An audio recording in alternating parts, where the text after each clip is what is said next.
V. In 2021, V works 80 hours a week and claims that this is not uncommon in her industry. Born into a middle-class Beijing family to a school principal father and media editor mother, she was a single child who ate yaoshao, fried dough, and doufanyao, silky tofu curd, for breakfast. Following high school, V spent 4 years as an electronics engineer undergraduate and 2 as a wireless telecommunication graduate. She always sought out the chance to work abroad, as do 1/3 of Beijing's students. With expanding wealth in China, more families can now afford to send their children overseas on study exchange programs to gain an understanding of alternative ways of thinking. Following acceptance to graduate school in the USA, she stepped into a class of 27, 2 Americans, 24 Indians, and her, the only female. After 2 weeks, one of the Americans dropped out. V had the poorest English proficiency in the class. She drank coffee and studied every night until 2 a.m. and was distraught by her first grade, a B. For the remainder of the semester, V got A grades. She graduated. To get a job, she'd need sponsorship. It was 2009, and during the economic crisis, unemployment was high. After talking on the phone for half an hour, the interviewer appeared to be satisfied before asking, "Are you male or female?" "I'm a woman." This job is extremely difficult, one which women would struggle with, considering the high pressure and long work hours. "We wouldn't want a nice young lady like you to be miserable. I'm sorry." The same thing happened a day later. As for the next interview, V had to meet with 6 interviewers, all of whom were Indians.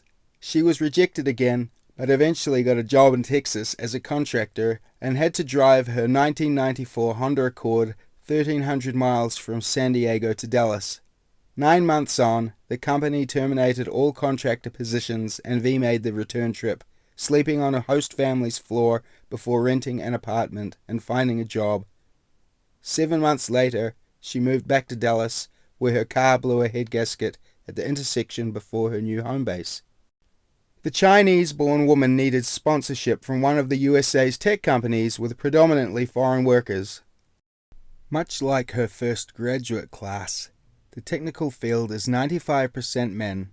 V felt an expectation not to give opinions, but to follow orders, not to make suggestions, but to provide explanations.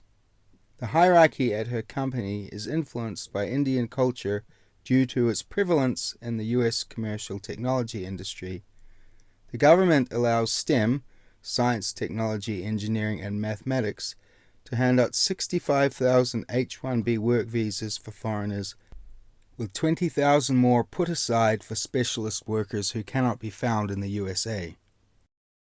Despite a tradition of favoring Indians, partly to help them out of the dire poverty in their country, Donald Trump enacted a policy to select workers on merit, giving the Chinese a better chance. V believes this was a necessary change, as the previous favoritism towards Indians didn't help the poor, only the wealthy and educated. Whether or not Biden reverses the policy, the competition between these billion-plus populations willing to offer workers to the US at much lower salaries shall remain, and one nation will lose out. V's world is the engineering world, and in it, Indians make up the majority.